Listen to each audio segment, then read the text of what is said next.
جیسے آپ نماز کے لیے کھڑے ہوتے ہیں، آپ صاف کپڑے پہنتے ہیں، وضو کرتے ہیں، اپنا بدن صاف رکھتے ہیں، وضو کر کے پھر مصلی پر قبلہ رخ کھڑے ہو جاتے ہیں، قبلے کی طرف چہرہ کرتے ہیں اور نماز شروع کر دیتے ہیں۔ اب دوران نماز آپ نے تمام ارکان، فرائض، واجبات، سنتیں پوری کر دی، سلام پھیر دیا، نماز پڑھ لی، مگر ایک چیز آپ کو حاصل نہ ہو سکی، اور وہ یہ کہ جس ہستی کی، جس رب کی نماز پڑھ رہے تھے اس کی طرف دھیان نہ گیا۔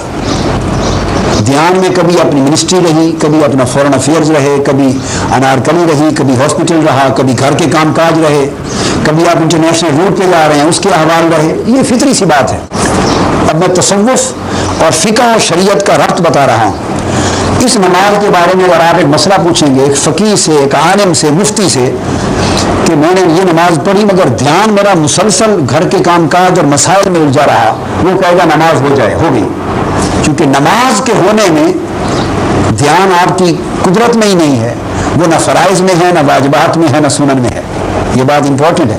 تو فقہ کی روح سے آپ کی نماز ہو گئی لیکن دل مطمئن نہیں تھا، نماز تو ادا ہو گئی لیکن آپ یہ سوال پیدا ہوا کہ جیسے میں سارے کام کر کے چھوڑ کے نماز کے لیے کھڑا ہو گیا تھا، کاش کوئی ایسی سبیل اور طریقہ بھی ہے کہ مجھے یکسوئی اللہ کی عبادت اور اس کی یاد میں اور اس کے دھیان میں نصیب ہو جائے۔ اس کا جواب آپ کو فقہ کی کتابوں میں نہیں مل سکتا۔ آپ 1000 کتابیں فقہ کی اٹھا کے دیکھ لیں، اس میں ایک چیپٹر ایسا نہیں ملے گا کہ عبادت الہی میں یکسوئی پیدا کرنے کا طریقہ کیا ہے۔ یہ فقہ کا سبجیکٹ ہی نہیں ہے، میں یہ بات بتا رہا ہوں۔ پھر آپ عقائد کی کتابیں اٹھا لیں، تھیالوجی کی 1000 کتابیں دیکھ لیں، کسی عقیدے کی کتاب میں اس کوسچن کا جواب نہیں ملے گا۔ عقیدہ کہے گا یہ میرا سبجیکٹ ہی نہیں ہے، میرا سبجیکٹ ہے صرف فیتھ۔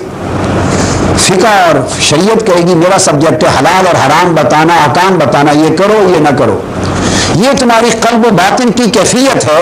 اس کا جواب کیفیت والوں کے پاس ہے، اور کیفیت والے لوگ صوفیاء ہیں جنہوں نے حضور علیہ السلام کے فیضان تزکیہ سے اور فیضان احسان سے، اسلام کے اس چشمے سے جنہوں نے فیض پایا، وہ مسائل کو ڈیل نہیں کرتے، وہ احوال کو ڈیل کرتے ہیں، وہ قلب و باطن کو ڈیل کرتے ہیں۔ وہ آپ کو طریقہ بتائیں گے کہ یکسوئی پیدا کرنے کا طریقہ یہ ہے، تعلق باللہ جوڑنے کا طریقہ یہ ہے۔ یہ پورے کے پورے سبجیکٹ کو آپ تصوف اور طریقہ تو سلوک کہتے ہیں۔ وہ جواب یہ ہوگا کہ فقہ اور احکام شریعت یہ کہیں گے کہ تمہارا چہرہ اگر کعبے کی طرف رہا تو نماز ہو گئی۔ تصوف یہ کہے گا کہ جیسے تمہارا چہرہ کعبے کی طرف تھا اس طرح تمہارا دل رب کعبہ کی طرف بھی ہونا چاہیے۔ تو تصوف کا عنوان رب کعبہ کی طرف دھیان ہے، فقہ کا سبجیکٹ کعبے کی طرف دھیان ہے۔ فقہ کہے گی کہ تمہارا جسم پاک صاف ہو گیا اور کپڑے پاک ہو گئے تو نماز ہو گئی۔ تصوف کہے گا جیسے تم نے کپڑے اور جسم صاف کر لیا، کاش اپنے دل اور روح کو بھی باطنی آلائشوں سے پاک کر لیتے تاکہ اس کے اندر نور اترتا، اور اس نور سے آپ کا رشتہ اس عالم ناسوت میں رہتے ہوئے عالم ملکوت کے ساتھ، مالا اعلیٰ کے ساتھ اور ڈیوینٹی کے ساتھ قائم ہوتا، اور جس کو علامہ کہتے ہیں طائر لاہوتی۔ اس رزق سے بہت اچھی کہ ہے تو عالم ناسوت میں رہنے والا مگر تو عالم لاہوت کا پرندہ ہے، کیونکہ انسان آیا وہاں سے، یعنی عالم ارواح سے۔ اس لنک کو مضبوط کرنا اور انسان کے اندر روحانیت کو ڈیولپ کرنا یہ تصوف کا سبجیکٹ ہے۔ اس پر قرآن مجید میں بے شمار احکام ہیں، جیسے فرمایا یا ایھا الذین آمنوا اذکروا اللہ ذکرا کثیرا، کثیر ذکر کیا کرو اللہ کا، تو کثرت سے ذکر کرنا یہ تصوف کا سبجیکٹ ہے، یہ فقہ اور عقائد کا نہیں ہے۔ قرآن مجید نے جیسے فرمایا وَاذْكُرِ اسْمَ رَبِّكَ وَتَبَتَّلْ إِلَيْهِ تَبْتِيلًا، اللہ کے نام کو جپا کرو، اللہ کے نام کا ذکر کیا کرو، اور جب اس کی یاد میں بیٹھو تو یہ کیفیت کرو کہ ہر چیز سے کٹ کر اسی کے ہو جاؤ۔ یہ قلب و باطن کی یہ کیفیت کہ ہر شے سے کٹ جانا اور صرف اس کا ہو جانا، یہ عقائد اور احکام کا مسئلہ نہیں ہے، اس سبجیکٹ کو تصوف اور سلوک کہتے ہیں۔ یہ روحانیت کے ڈیولپ کرنے اور اللہ کی محبت کو، اللہ کے رسول کی محبت کو اور روحانی صلاحیتوں کو بیدار کر کے اسٹیبلش کرنے کی اور اسے اس قوت کو بڑھانے کی ایک چیز ہے، سبیل ہے۔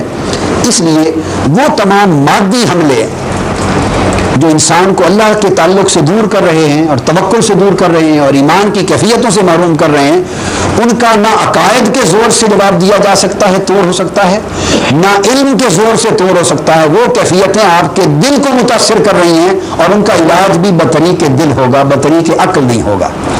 اور دل کا طریقہ جو علاج کا ہے وہ تصوف ہے. اس لیے کہتے ہیں کہ اسپریچول اور مسٹیکل پریزنٹیشن اگر اسلام کی ہوگی، حلقات ذکر کی طرف دعوت دینا، مراقبہ کی طرف دعوت دینا، شب بیداری، رات کو اٹھنا اور اللہ کی محبت کی شمع دل میں جلانا، پھر